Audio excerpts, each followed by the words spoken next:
What do CEOs need to know about sales these days? A lot. Outdated sales strategies and tactics plague most companies today. Listen to what innovative CEOs and experts have to say about how to change all that with Sales Talk for CEOs. Welcome to Sales Talk for CEOs. I'm excited today because I'm going to be able to tell all of those CEOs out there and everybody who supports CEOs that are listening about an easier way to be the best salesperson, right? And I know every CEO wants more of the best salespeople on their team. Every sales leader wants more top sellers. But today it's gotten even harder than ever. We've got so many aspects to look at, and the buyers have changed so much in their behavior. You know, we still make decisions the same way, right? But our behavior has changed so much as buyers, and our sellers are really ill-equipped to tackle that, especially when they're going out cold. Now, you've all heard me on so many podcasts talking about get an introduction, get an introduction. It is the way to go, right? Rather than cold outreach. But a lot of people are just saying, how? I don't know how to get an introduction. I don't know what to do. I don't know how to know who knows the people that I want to know. Yeah, big problem. But guess what? The former #1 seller from Salesforce.com is here with me today to tell you how to do it. And I'm so excited because I've been using the product that his company has built and making tons of great introductions. And I'm so glad I got him on the show today. Welcome, Drew. Alice, thank you so much. Really an honor to be here, and thank you for being a great user of Connect the Dots too. Yes, absolutely. So Connect the Dots is the tool that I'm talking about, and we'll have everything in the show notes for you. But all right, Drew, before we jump into your founder story, just tell everyone, what is Connect the Dots and what does it do and who do you sell it to?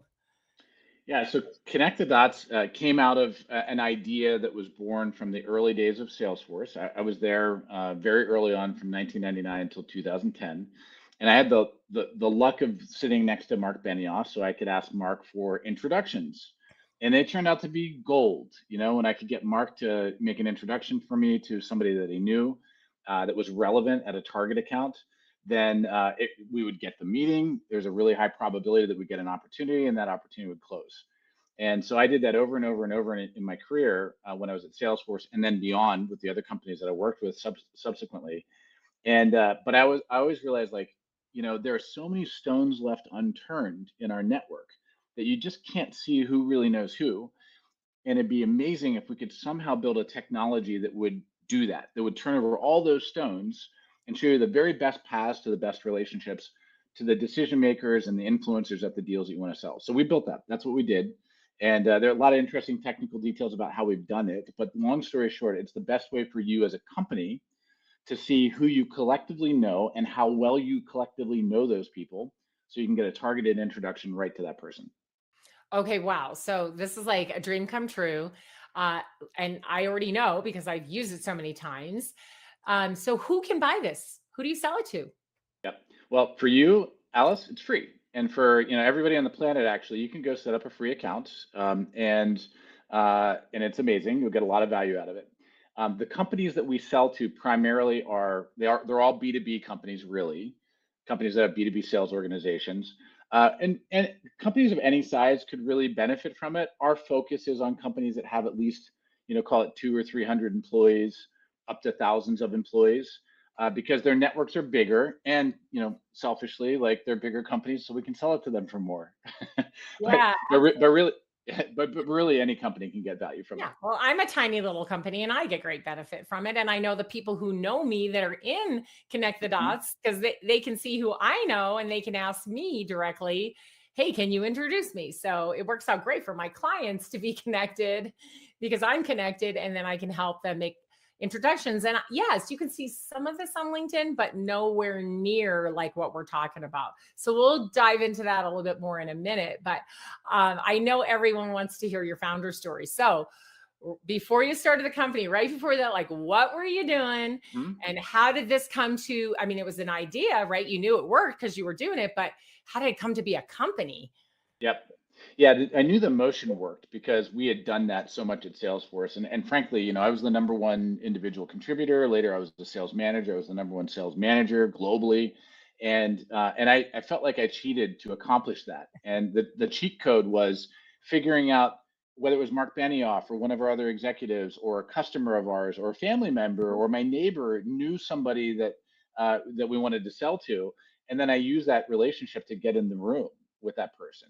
But it wasn't cheating. It's just like what you should do. But it felt like it. Well, wait, it's not just what you should do, it's what the buyers want too, right? Mhm. No buyer wants another email in their inbox. No Nope. buyer wants another cold call. No buyer wants somebody they don't know and don't trust and don't know their product Yeah. calling them. So, like, why not do it the easy way and go through someone who already has a credibility established, can introduce you? Like, the buyer Yes. likes it better too.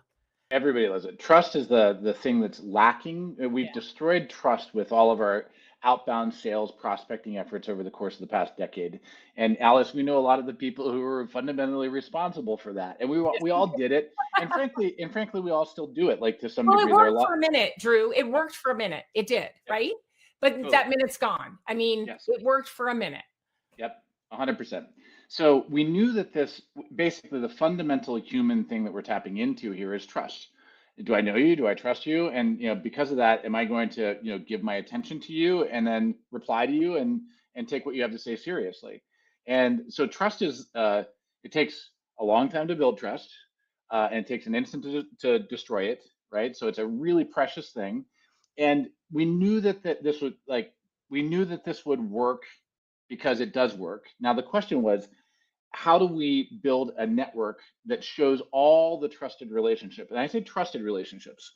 So to differentiate between like LinkedIn, if you're connected on LinkedIn, that does not indicate that you have a trusted relationship. Now, LinkedIn's great. I mean, it is an amazing platform to see everybody in the world and to tap into what they're doing and understand what's on their minds and see the people that you could potentially sell to. But there's this trust layer that's missing, and that's what Connect the Dots brings. And the trust is it shows who actually knows each other based on their historical communication history. So when you set up a Connect the Dots account, we actually can measure that Alice and Drew have communicated a lot, and therefore they know each other well, right? And that's the trick. And that sits on top of your LinkedIn graph, and it also extends beyond your LinkedIn graph, so that you can see who all these people are that know each other. Okay, Now, I'm oh, going to take it sorry. back a little bit more. So, okay, so were you still at Salesforce when you were like, "Hey, this could be like a product"? I knew I went off on a big tangent there. So no, I was at Salesforce until 2010. So I've been Okay. gone for a while. So I left, and I did a number of other things. I started another company. I traveled the world for a while. I learned how to speak Spanish poorly. Well, don't test me; it's really bad. And sail and go surfing. And picked up a bunch of hobbies. And then I ran sales for a company in New York. I did a bunch of different things. Now, after I'd run sales for this company in New York, and we had done this play, we called it CXO, which meant leveraging our executives to get to the chief whatever officer at companies by leveraging warm relationships. And actually, there was a guy that was really instrumental in this, who is a friend, is a good friend today, and is a real great supporter. He's got a somewhat unfortunate name. His name is Jeff Epstein, and it's Oh, not that one. It's the Jeff Epstein who he was formerly the CFO of Oracle, and now he's at Bessemer Venture Partners, and he's a great guy. And so we leveraged. He was on our board, or an investor at this company, Rocket Trip, where I was running sales. And we leveraged his relationship to get to all these incredible CFOs. So we landed deals at companies like Citibank and Credit Suisse and John Deere, and largely based on his ability to open the door for us because people knew who he was. And so I that's when I operationalized that motion the most. We just, at scale, we tried to figure out how we leverage all of his relationships and all of our other executives and all of our other board members.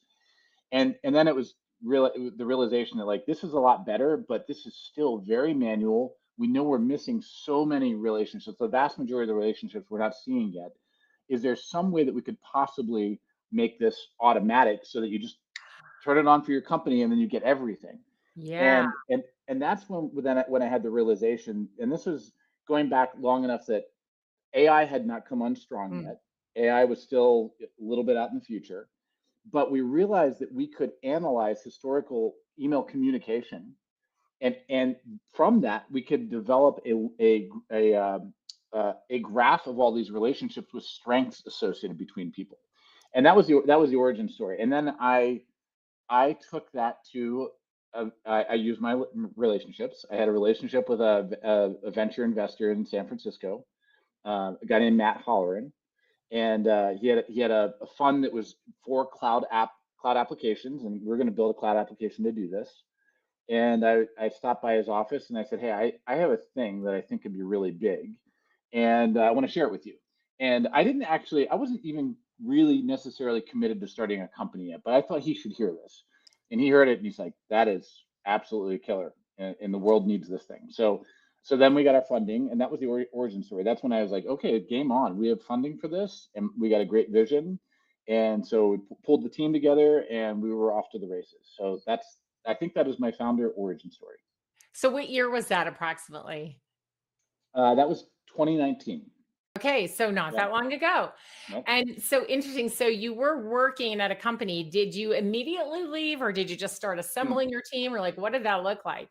So I had been working at Rocket Trip, and I left Rocket Trip. So I left Rocket Trip, and I'd taken about a year off. I've done one Oh. thing that I've done different in my life than I think a lot of people is I've had a lot of big breaks between Mm. things. So I'm kind of this. I was explaining this to somebody yesterday. I am 100% on, or I'm 0% on. I'm a really bad consultant. Don't hire me to be a consultant. I can't do it. I can't be like, 10% on or 20% on as a consultant might be. So Rocket Trip had a really interesting idea. We unfortunately never got the product market fit. So we sold these big deals, but we could not renew these big deals. So I left, and I was thinking about what the next opportunity was going to be for me. And I took about a year or so before, and I thought about, actually at that point, I thought about the crypto space because that was pretty hot, and I thought about blockchain technologies that could be used for the enterprise. But the thing that kept calling me back was this idea that we do not know the trusted relationships that we all have at our disposal. And the more I looked at it, and the more I looked at the technology existed to make this possible, but nobody had done it. And I was like, this is inevitable. This has to happen. So then at that point, I knew I was 100% on. I couldn't not do it. There was no option other than to go do this. So that's when I started the company, and we were off to the races. Yeah, so tell us about how you gathered your team because you knew what you wanted to do. You probably didn't you're not a coder, I don't think anyway. You didn't know how you were going to build Not a this good thing. one. Yeah. Right? And so what did that look like? You started gathering people. Obviously, had a great network to do Yeah. that. Yeah, so I tapped into three people as co-founders, and Luca, Ian, and Noah. And this was kind of a fun story because it's Silicon Valley, right? Uh, my next door neighbor was Noah, and he and I would go bicycling all the time. And he's a great kind of he's a good engineer, he's a good entrepreneur, he's a good designer, he's kind of a jack of all trades. A really great guy to have on your team as a co-founder. And we just were bicycling in San Francisco, biking up to the top of the hill over the Golden Gate Bridge and talking about this idea. He got excited. I got excited. He said, "Hey, could I help you just prototype it? Because I'm really excited about it." I was like, "Absolutely." And then I tapped into Ian, who is he and I used to work together at Salesforce. So I was, one of the very first salespeople there. He was the first designer at Salesforce and ran design at Salesforce. So much of whether you love it or hate Salesforce, much of that is his job, what he designed, he built for you. And so I tapped into Ian, and I was like, Ian, this is Salesforce, you know what salespeople need. Doesn't it sound like the thing that we all need? And he's like, absolutely, I'm in. And then last but not least was our co-founder Luca. And Luca, I knew I'll tell the abbreviated story, but Luca I knew from my previous startup. He worked for my previous CTO. He was a young guy at that point, but very sharp, and he's a very entrepreneurial thinker. He's based in Serbia. So I did another startup, and we were based in Serbia and in San Francisco. So I got to know him pretty well, and I said, "Hey, we're thinking about doing this thing. Here's the team, Noah and Ian. What do you think? Do you want to jump on board and help us out. And he said, I actually said I was in Serbia. Knew I was going to be partnering with somebody in Serbia to do this. And I said, how long until you could be in San Francisco with us and we could start writing code? And he said, I could pack my things and be at the airport in about 90 minutes if you want. And that was it. And then Wow. I said, take a couple of days, pack your stuff up, say goodbye to, your mom and your family, and then come on over. So then we got to work. He flew over and he flew to San Francisco. We all basically used my condo in San Francisco, and the dining or the kitchen island. That was our conference room, and we just got to work and started prototyping, started getting our first alpha customers to give us feedback on it, and then it just kept evolving from there. Wow. Sounds like it was a lot of fun in the beginning, everybody digging in It and working was together. I love it. So, how long was it before you started, if not selling, but socializing the idea to your network? Like, hey, I'm building this thing. Mhm. You think you'd want it? Like how did tell us how that all occurred? Immediately, basically. So the first thing you need to do is go test your ideas on people, and you know, I have a lot of thoughts about this. Now that we've gone through all the evolutions that we have as a company, but so immediately we're getting feedback from people. Would you use this if we built this? We'd make a mock design that didn't work, but you could click on it and then it would advance to the next frame, so they could give us feedback on it.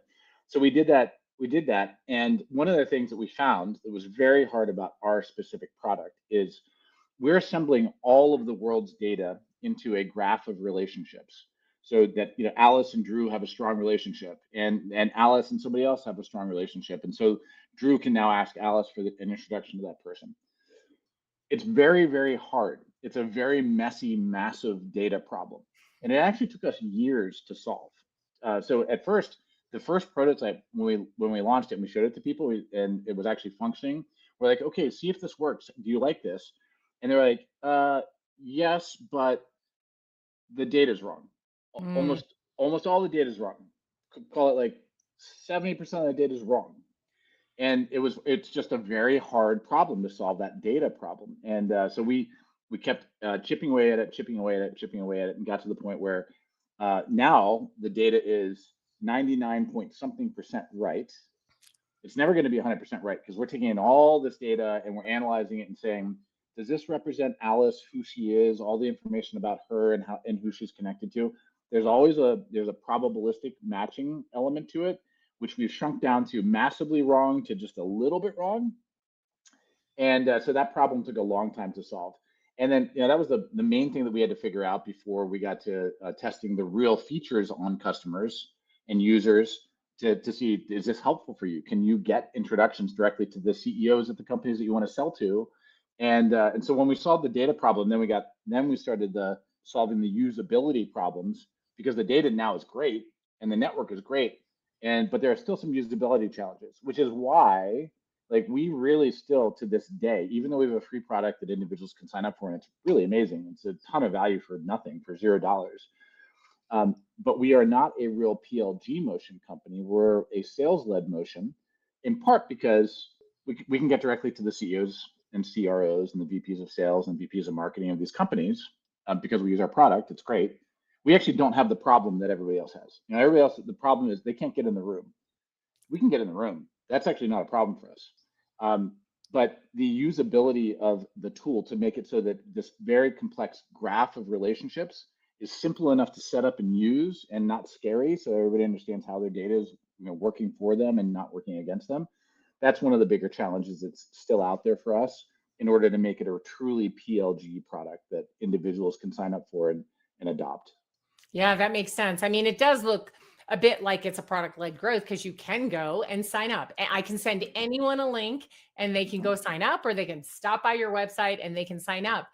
But it's interesting because I think we were talking right before this, and I mentioned that one of my clients has a similar issue where it seemingly is product led growth, and people can sign themselves up, but Mhm. they never actually get that user adoption and people paying unless Yeah, there is a salesperson involved. And so it's really interesting. I mean, I think there are some products out there that are truly product led growth, but I think for most sure. of them are like start with product led, but then sales assisted to get us over to the next level, right? Yeah, I mean, it is the hardest problem is making it simple, right? Yeah. Simplicity is hard. That's the irony of simplicity.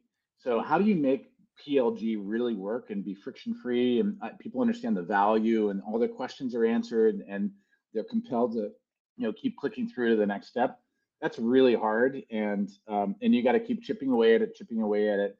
And I think there are a lot of companies out there that they can evolve into PLG over Mhm. time, but you got to keep thinking of it like an experiment. You're constantly running the experiment Right. and figuring out what's working think of it like a funnel. How many people are going into the top, how many are getting through it and coming out the bottom and become users, engaged active users like you want.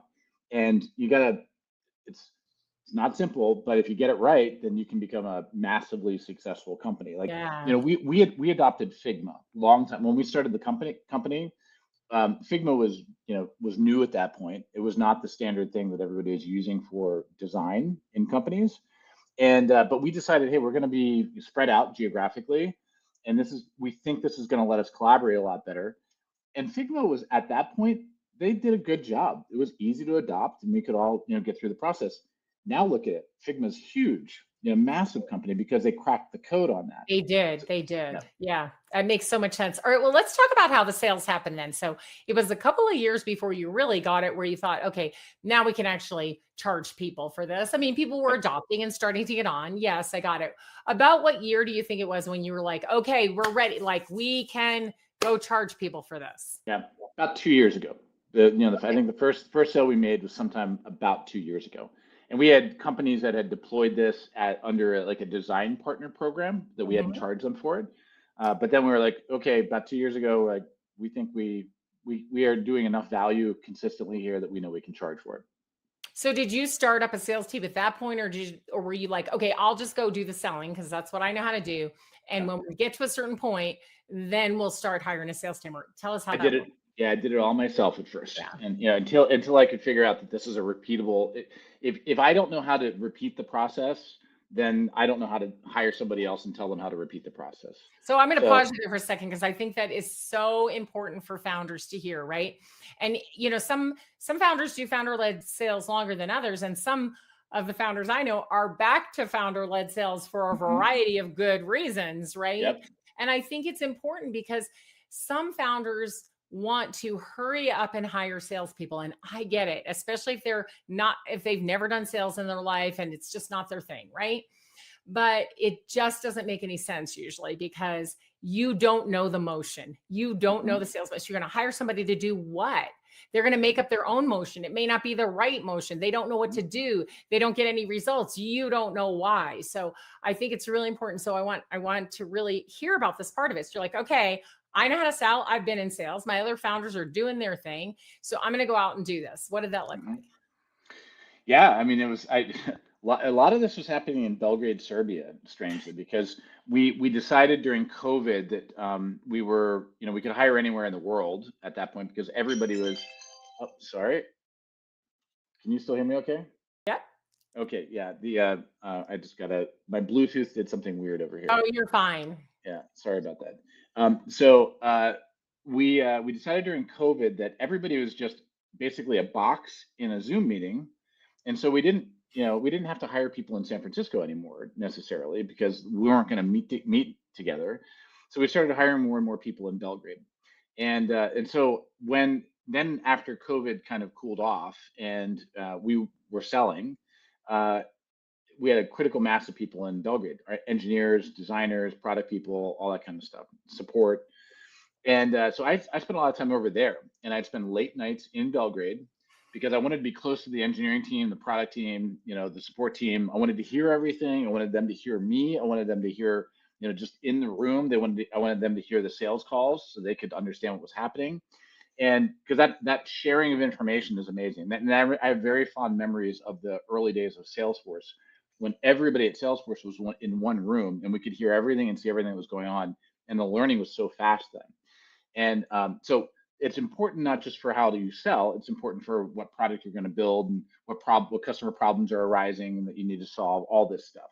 So So yeah, I was spending a lot of late nights because I was 9 hours time zone ahead from San Francisco, and I would have a lot of Zoom calls, and I would do the pitch, and I would get the feedback, and I'd close some deals or I'd not close some deals, and then all of that went into our kind of collective neural network to understand what worked and what didn't work. And then when it worked well enough, and we had like a machine going, then we hired a couple of young AEs in Belgrade, which is a little odd, but we did it. We found some really very talented young people who were either native English speakers or near native English speakers. Like one guy grew up in Michigan, one gal grew up in Florida, but they were there in Belgrade. They were Serbian by ancestry, and then we taught them the approach, and then they gradually would take the training wheels off as we would do calls Mhm. together. And Yeah. this is kind of what I would do with like Marc Benioff at Salesforce. We'd do a sales call together, and he would lead it. He'd lead the conversation with the senior executive from whatever company, and I'm just watching and learning like soaking it all up like a sponge. And then I would basically try to replicate Mark and do what he did, and it worked. It worked really well. Mark's a great salesperson. So we did the same thing here. So we had kind of this apprenticeship where we would do sales calls together, and then I would gradually do less and less and less and less of the sales call until there's this vanishing point, and poof, I'm gone. And then the training wheels are off, and like, you guys go and do this, and call me if you need me. But now you are now certified to go run that sales process yourself.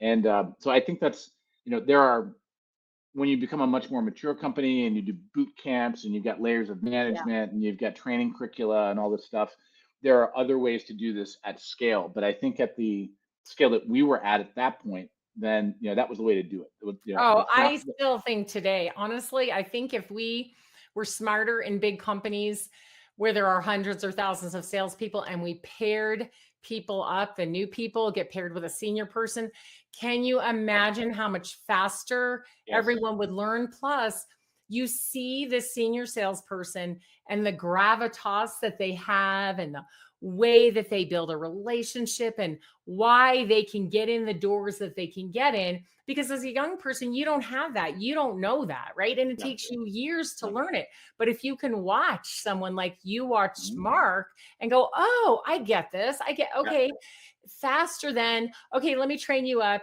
here's some product knowledge, here's some industry knowledge, maybe the tiniest bit on who you're calling on. Go ahead, go start calling people. And the failure rate is just massive. And it's so discouraging all the way around, right? So I feel like it's the right way, whether you're just starting or whether you're a big company, that mentorship, right? You stayed with them until they were ready to do it on their own. You didn't just throw them out. Good luck, go do whatever you end up doing. Well, I guess if your salespeople are dispensable and you hire 10 and keep 5, I guess that method works. But oh my gosh, I really don't think anyone can afford to do that anymore. And just what a gift to give this young seller, right? yeah. This mature person who been there, done that, knows how, can really help you and maybe make some introductions along the way, right?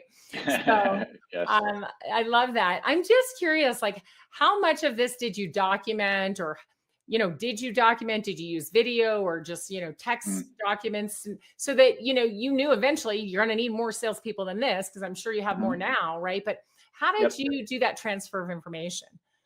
Well, so how we did it and how we're doing it now, I'll kind of tell you the basket of Yeah, the things. growth to So that. Yeah. yeah. So initially it was all live, doing it together. Let's do it together, and then gradually give that person, the opportunity to perform that piece of the sales call and the sales process until they show mastery of it. Now we're scaling up a bit more, and so we do call recording, and we look at calls, and we'll say, we'll go through and coach and say, this is you shouldn't have said this here, or here's a better way to position this, or there's a question that you didn't ask, or here's an objection that we should have handled differently. So that's really important. We also we use call recording, and we're in the process of getting this stood up. We're using something called Momentum.io that looks pretty cool so far. So it does call recording, and it will populate your Salesforce instance. And so it can populate if you've got a sales methodology and you want to make sure that you ask certain questions, get certain answers to move through each stage of the sales process. It'll automate populating that for you. So, and there, it's not the only one out there, but there are, that's a really, that's an interesting thing that I think is going to make it a lot easier to give coaching and then to inspect precisely where there are issues and then resolve those issues. What else we do?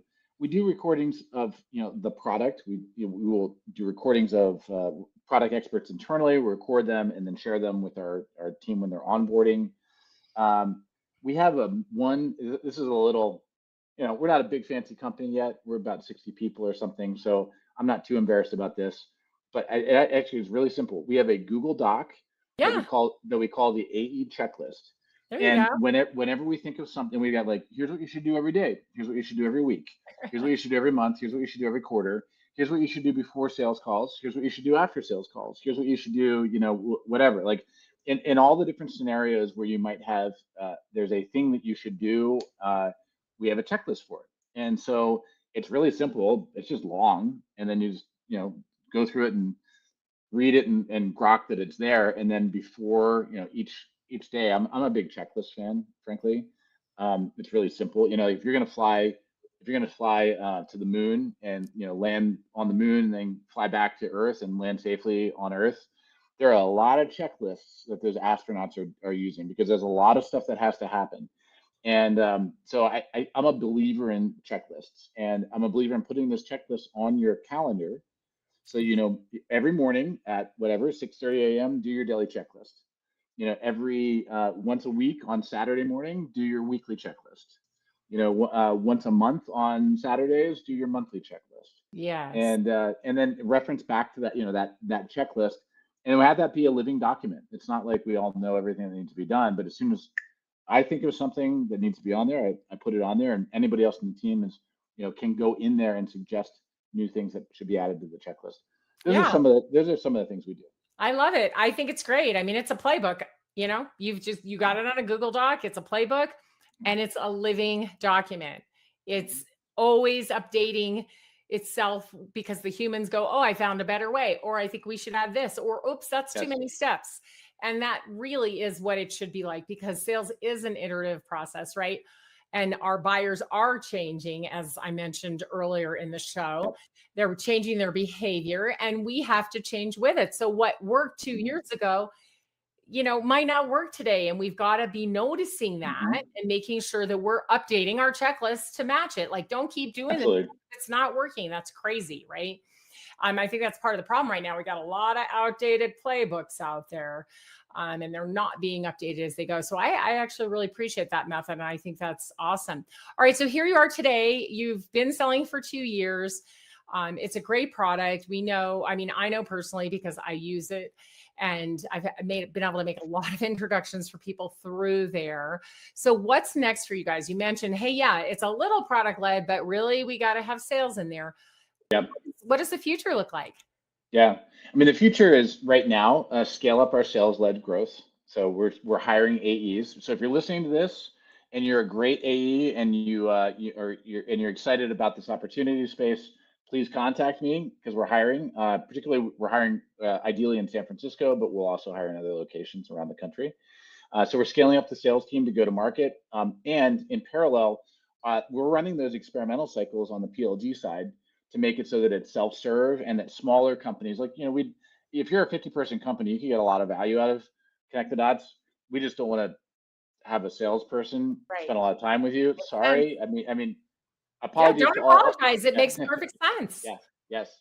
So we want to Yeah, make that really easy for individuals to start adopting it in a company, and then a yeah, company to be able to turn on the team edition, which doesn't exist yet, but we're working on that this year, so that you can self-serve, turn on the team edition, and use it for your own small or mid-sized company.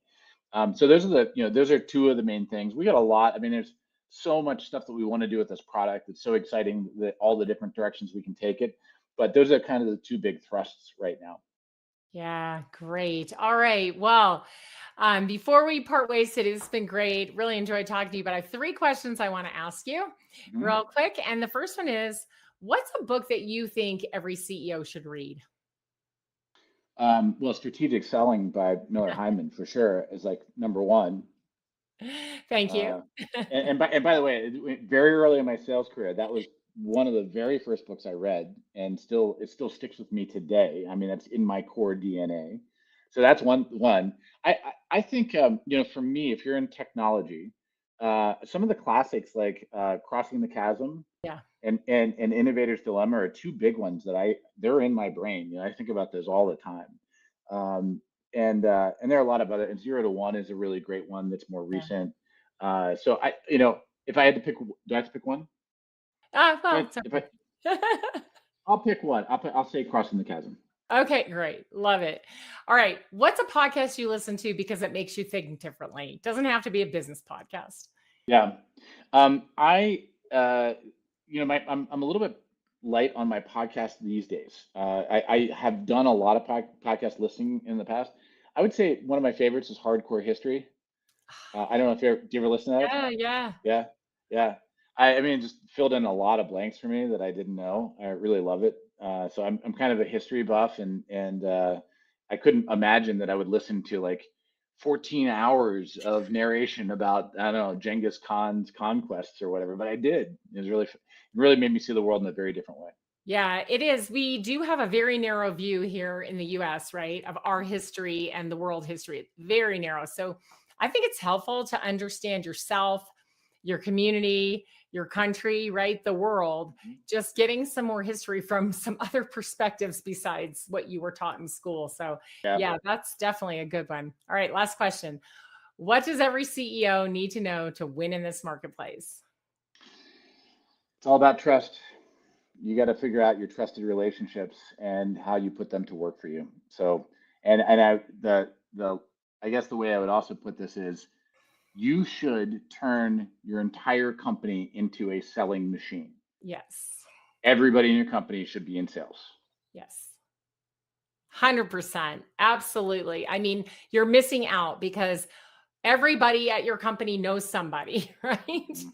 Everybody has the opportunity to say something favorable about your company. Everyone in your company has the opportunity to post something favorable or share an idea, help each other connect. There's so much there that you're missing out on if you are not. And I think the trust thing is so crucial because when we are cold calling and cold emailing, we are not building trust at all. And we're sitting here as CEOs wondering, why can't these salespeople break in? Why can't, Mhm. why can't they hit their goals? Why? Because they need trust and they don't have it when they're forced to just have cold entry, right? Trying, add volume to get someone to pay attention to them. There's no trust there. So, yeah, we've got to help them with our networks and everyone else's networks. We've got to help these salespeople get these introductions. Absolutely. Well put. Such a pleasure. Thank you so much for being on the show today. Tell us, where can people find you? That's easy. Just go to our website, ctd.ai. All right. And yes, you can sign yourself up. And if you do want to connect with Drew on LinkedIn, you know the rule. You have to tell him that you heard him on my show. If you enjoyed the show, please like and subscribe.